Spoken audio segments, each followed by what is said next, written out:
Në puntatën e radhës së emisionit Goca dhe Gra, një moment mori vëmendjen e të pranishmëve, kur gjatë bisedës në studio u prek tema e trajnimeve motivuese që organizon Ermal Mamaçi.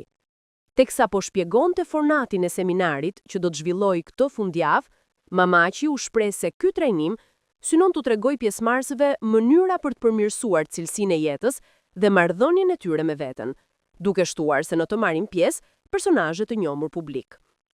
Të shtunën dhe të diel kam një trajnim, vinë shumë personazhe VIP. Do më dëgjosh 2 ditë dhe unë do të tregoj se çfarë mund të bësh më mirë me jetën tënde.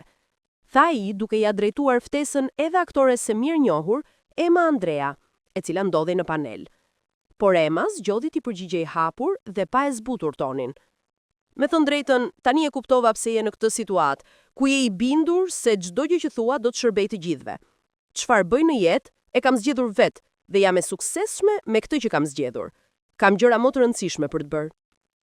Deklarata e saj krijoi një moment reflektimi në studio, duke nxitur panelin të ndërhyej për ta zhvendosur bisedën në argumentet mbi mënyrat e ndryshme të qasjes ndaj zhvillimit personal.